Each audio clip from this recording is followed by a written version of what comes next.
여러분, 자녀가 명절이나 기념일에도 바쁘다고 연락도 없이 몇 주, 몇 달이 지나가 버린 적이 있으신가요? 아니면 명절이나 주말에 자녀에게 전화했는데 받지 않아서 서운했던 경험 있으신가요? 오늘은 자녀들이 부모에게 연락하지 않는 결정적인 5가지 이유와 함께 어떻게 하면 자녀들이 자발적으로 연락하고 싶어하는 부모가 될 수 있는지 알려드리겠습니다. 시작하기 전에 이 영상이 도움이 되실 것 같다면 구독과 좋아요 그리고 알림 설정을 꼭 해주세요. 클릭 한 번으로 더 현명한 노후를 보내시게 되길 바랍니다. 자, 이제 본격적으로 자녀들이 부모에게 연락하지 않는 이유에 대해 알아볼까요?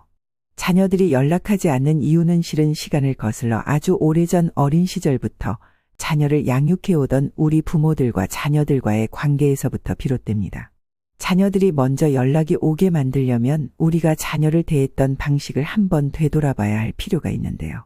첫 번째 이유는 자녀를 비난하거나 비교하는 말을 할 때 자녀는 부모에게 연락하지 않습니다. 명절인데 왜 안 오니? 연락은 왜 안 하는 거니? 옆집 아들은 매주 부모님께 전화한다던데 너는 왜 그렇게 못하니? 이런 말들 한 번쯤은 하셨을 수도 있습니다.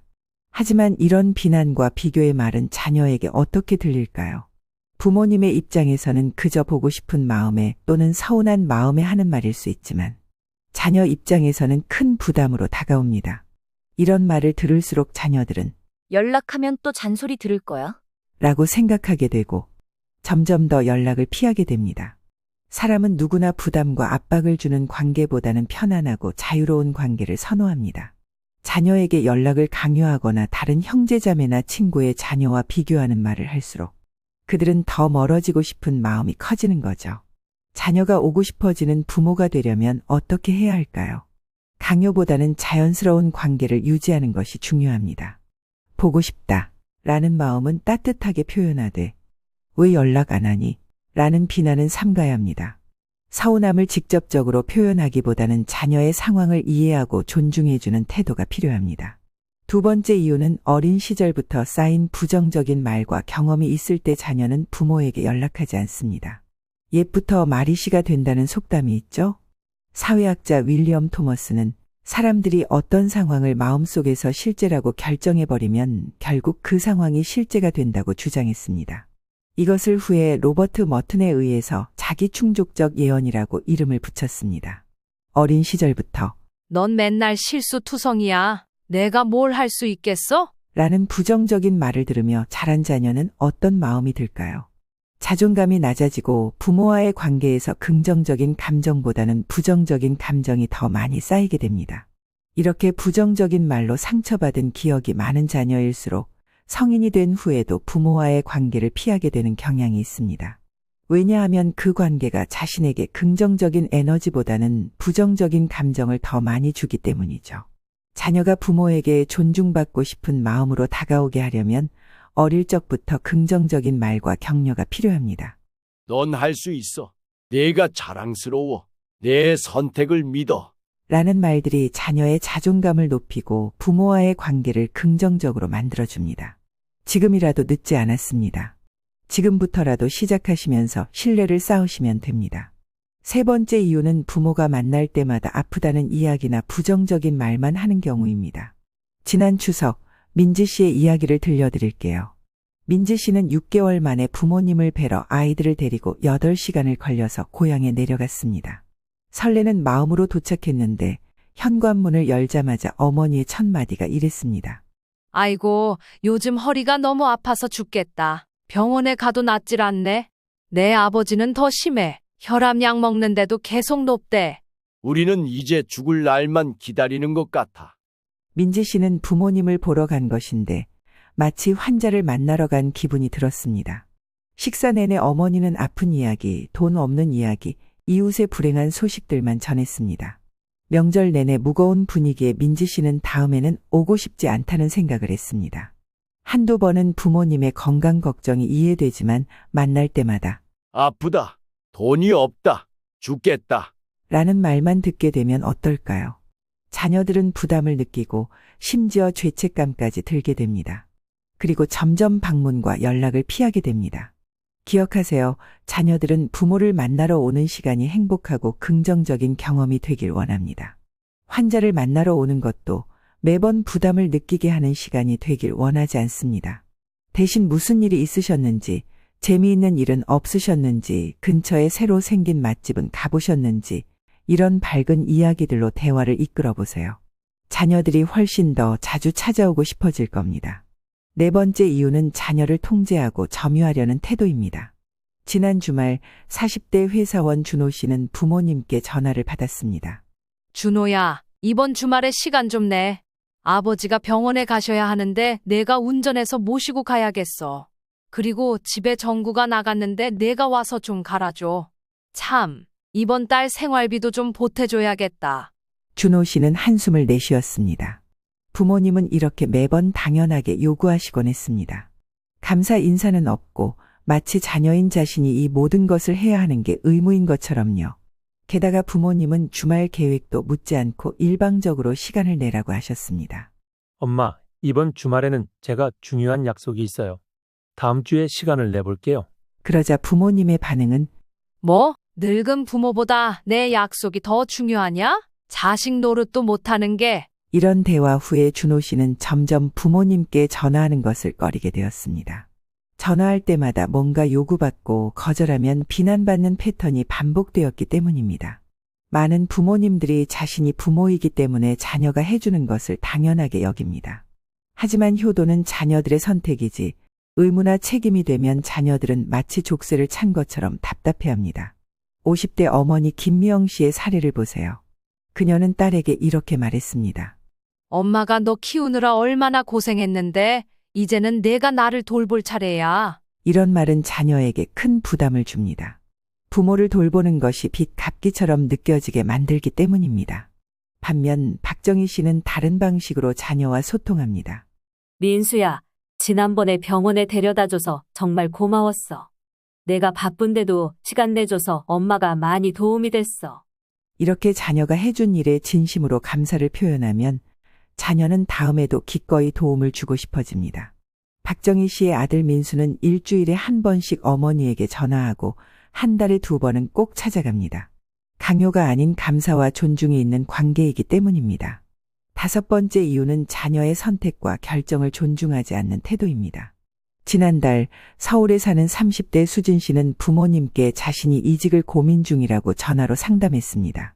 그런데 대화가 끝날 무렵 어머니께서 갑자기 이렇게 말씀하셨습니다. 그래, 알았어. 그럼 엄마가 내일 너희 회사 사장님한테 전화해서 내 상황 좀 물어볼게. 수진 씨는 깜짝 놀랐습니다. 엄마, 절대 그러지 마세요. 제가 알아서 할게요. 하지만 어머니는 계속해서 그 분야는 엄마가 더 잘 알아. 내가 어렸을 때부터 항상 그랬잖아. 엄마가 해결하지 못한 것 봤니? 라며 수진 씨의 의견을 무시했습니다. 결국 수진 씨는 부모님께 연락하는 게 겁이 났습니다. 자신의 의견과 선택을 존중받지 못한다고 느꼈기 때문입니다. 성인이 된 자녀들은 자신의 결정을 존중받고 싶어 합니다. 부모가 계속해서 자녀의 판단을 무시하고 대신 결정하려 할수록 자녀들은 점점 더 중요한 이야기를 부모님과 나누지 않게 됩니다. 이제 우리는 자녀들이 부모에게 연락하지 않는 5가지 주요 이유를 살펴봤습니다. 그렇다면 어떻게 하면 자녀들이 스스로 연락하고 싶어하는 부모가 될 수 있을까요? 지금부터 실천할 수 있는 중요한 방법들을 알려드리겠습니다. 첫째, 자녀에게 부담을 주지 않는 것입니다. 오늘 소개해드릴 이야기의 주인공은 68세 이영호 씨입니다. 이영호 씨는 1년 전까지만 해도 딸에게 주말마다 전화해서 왜 연락도 안 하니? 바쁘더라도 부모한테는 연락해야지. 라고 말하곤 했습니다. 그럴 때마다 딸과의 통화는 짧게 끝나고 딸의 연락은 점점 줄어들었습니다. 어느 날 이영호 씨는 노인복지관에서 행복한 노후 생활 강의를 듣게 되었습니다. 강사는 이렇게 조언했습니다. 자녀가 연락이 뜸해지면 서운함이 아니라 바쁜가 보다라고 이해해 주세요. 자녀에게 전화나 문자를 자주 하지 마세요. 특히 왜 연락 안 하니? 라고 따지는 말은 절대 금물입니다. 이영호 씨는 그 조언을 실천해 보기로 했습니다. 딸에게 연락이 없어도 참았고 한 달에 한 번 이상 전화하지 않았습니다. 연락할 때도 잘 지내니? 바쁘지? 라고 짧게 안부만 물었습니다. 놀랍게도 2달 후 딸이 먼저 아버지에게 전화하기 시작했습니다. 아빠, 요즘 어떻게 지내세요? 제가 바빠서 연락 못 드렸네요. 이제는 오히려 딸이 주말마다 아버지에게 전화합니다. 부담이 없어지자 자연스럽게 연락하고 싶은 마음이 생긴 것입니다. 이처럼 자녀에게 부담을 주지 않는 것이 중요합니다. 기억하세요. 자녀가 연락이 뜸하다고 해서 부모를 사랑하지 않는 것은 아닙니다. 단지 그들의 삶이 바쁘고 때로는 부모님과의 소통에서 부담을 느끼기 때문입니다. 둘째, 자녀와 적절한 거리를 유지하는 것입니다. 최근 한 상담사는 방송에서 이런 말을 했습니다. 성인이 된 자녀를 대할 때는 내 자녀가 아니라 옆집 아가씨나 옆집 총각이라고 생각해 보세요. 65세 박순자 씨의 사례를 들어보겠습니다. 박순자 씨는 아들 결혼 후에도 주말마다 아들 집에 찾아가 냉장고를 열어보고 청소가 안 되어 있으면 잔소리를 했습니다. 그러다 보니 며느리와의 관계도 서먹해지고 아들은 점점 전화를 받지 않게 되었습니다. 어느 날 박순자 씨는 친구의 조언을 듣게 되었습니다. 다 커서 가정까지 이룬 애는 이제 독립한 거야. 누군가 갑자기 너의 집에 들어가서 냉장고를 열고 청소 상태를 체크한다고 생각해봐. 어떨 것 같아? 그 말에 박순자 씨는 자기 자신을 되돌아보게 되었어요. 그 후로 아들 부부에게 방문 전에 미리 연락하고 집안일에 관여하지 않기로 했습니다. 놀랍게도 몇 개월 후 아들 부부가 주말에 박순자 씨를 초대하기 시작했습니다. 어머니, 이번 주말에 저희 집에서 같이 식사할까요? 제가 어머니 좋아하시는 갈비찜 해드릴게요. 이처럼 성인 자녀와의 관계는 더 이상 부모, 자식이라는 수직적 관계가 아니라 함께 늙어가는 동반자 같은 관계로 변화해야 합니다. 직장 동료나 이웃에게 하지 않을 행동을 자녀에게도 하지 말아야 합니다. 내가 알아서 잘하겠지. 라고 자녀를 믿어주고 존중해주면 자녀는 부담 없이 부모를 찾게 됩니다. 실제로 한 연구에 따르면 부모가 성인 자녀의 결정을 존중하고 간섭하지 않을 때 자녀들이 더 자주 부모에게 연락한다고 합니다. 이것은 존중받는다고 느낄 때 사람의 본성은 그 관계를 더 유지하고 싶어 하기 때문입니다. 셋째, 자녀에게 긍정적이고 감사의 말을 해주는 것입니다. 35세 김민수 씨의 이야기를 들려드리겠습니다. 김민수 씨는 어머니 생신에 비싼 화장품 세트를 선물했습니다. 하지만 어머니의 반응은 예상 밖이었습니다. 이렇게 비싼 거 사지 말고 그냥 돈으로 주지. 쓸데없이 돈 낭비하고 그래. 김민수 씨는 실망했습니다. 정성껏 준비한 선물이 가치를 인정받지 못한 느낌이었기 때문입니다. 그 후로 김민수 씨는 어머니 고르는데 열정을 잃었습니다. 반면 32세 이지연 씨의 어머니는 달랐습니다. 이지연 씨가 작은 화분을 선물했을 때 어머니는 이렇게 말했습니다. 지연아, 엄마 생각해서 이런 예쁜 선물을 준비해줘서 정말 고마워. 내가 바쁜데도 이렇게 챙겨주니 엄마가 얼마나 행복한지 몰라. 이지연 씨는 그 말을 듣고 뿌듯했습니다. 그 후로도 어머니를 살피고 관심을 가지고 정성껏 선물을 준비하고 주기적으로 연락합니다. 이처럼 자녀가 어떤 일에 성취를 이루거나 부모에게 배려를 보이거나 칭찬할 일이 있다면 그것을 놓치지 말고 칭찬해 주세요. 직장에서 승진했다면 내가 해낼 줄 알았어. 얼마나 고생이 많았니? 처럼 자녀의 노력을 인정하는 말을 해주세요. 또한 자녀가 부모를 걱정해 주거나 선물을 하거나 전화를 하면 먼저 챙겨줘서 고맙다. 는 말을 해주세요. 넷째, 자녀의 성인으로서의 정체성을 인정하는 것입니다.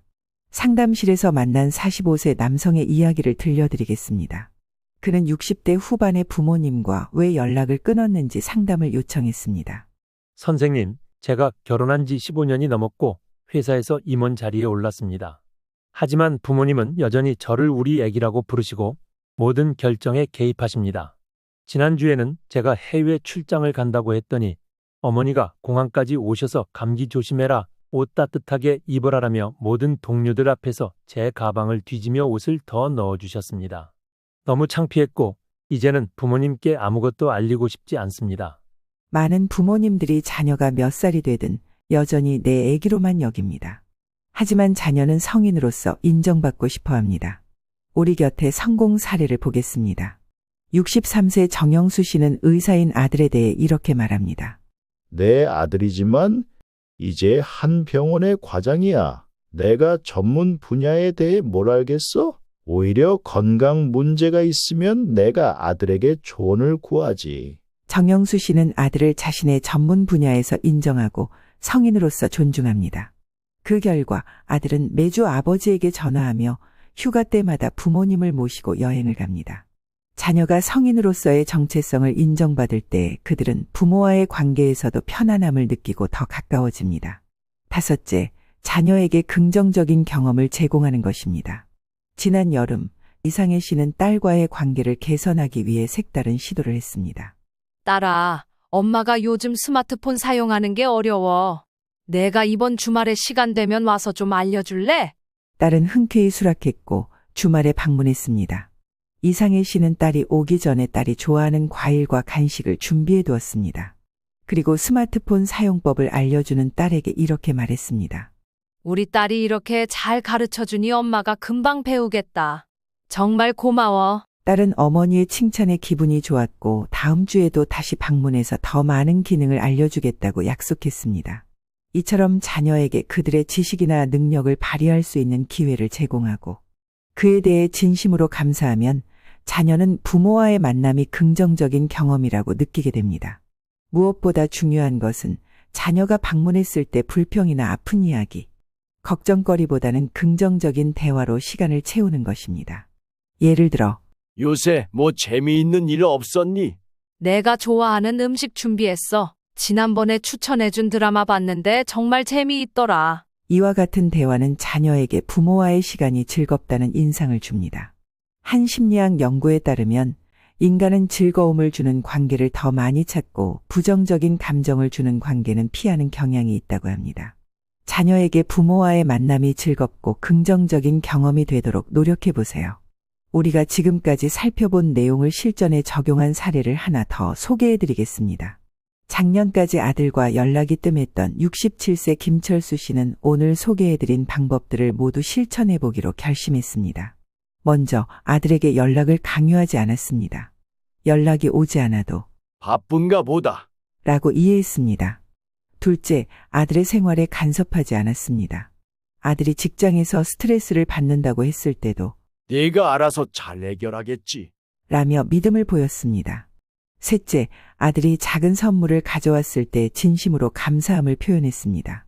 내가 이렇게 아빠를 생각해 주다니 정말 고맙구나. 넷째, 아들의 전문성을 인정했습니다. IT 회사에 다니는 아들의 전문 지식을 존중하고 오히려 컴퓨터 문제가 있을 때 아들에게 조언을 구했습니다.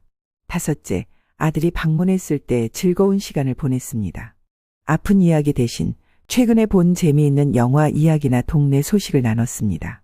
그 결과 이제 김철수 씨의 아들은 일주일에 한 번씩은 전화를 그리고 한 달에 한 번은 꼭 방문합니다. 어떤 때는 아내와 함께 또 어떤 때는 친구들과 함께 아버지를 찾아와 함께 시간을 보내기도 합니다. 이것이 바로 자녀가 스스로 찾아오고 싶은 부모가 되는 비결입니다. 마지막으로 이 모든 변화에는 시간이 필요하다는 점을 기억하세요. 그리고 금전적으로 자녀에게 손을 벌리지 않도록 경제적으로 지출과 소비를 관리하는 것도 중요합니다. 만약 여러분이 지금까지 자녀와의 관계에서 부담을 주었다면 갑자기 태도를 바꾼다고 해서 자녀가 즉시 변화할 것이라고 기대하지 마세요. 신뢰는 시간을 두고 천천히 쌓이는 것입니다. 내가 이렇게 했으니까 자녀가 변하겠지 하기보다 관계에 부담이 아닌 친구 같은 여유로움을 준다면 반드시 자녀가 먼저 연락하게 될 것입니다. 또한 사랑은 내리사랑이라는 말이 있듯이 더 성숙하고 더 많이 사랑을 주는 우리 부모님들의 한없는 사랑으로 기다리는 지혜가 필요하겠습니다. 여러분들의 부모님과의 관계는 어떠셨나요? 여러분들도 지금 나눈 이야기에서 우리 부모님의 모습을 발견하셨다면 내 자녀에게는 다른 모습으로 신뢰를 쌓아가시면 됩니다. 이 글이 도움이 되셨길 바라며 자녀와 좋은 관계를 맺으며 자주 연락하는 사이가 되길 응원하겠습니다. 이상 지금까지 부모에게 연락하지 않는 이유에 대해 살펴보았습니다. 오늘의 내용이 좋으셨다면 구독과 좋아요를 눌러주세요. 구독하기를 통해 인생의 지혜가 더 풍성해지길 바랍니다. 알림 설정을 해두시면 가장 빠르게 새로운 소식을 접하실 수 있습니다. 항상 여러분의 건강과 행복을 기원합니다. 다음에 더 좋은 소식으로 함께하겠습니다. 감사합니다.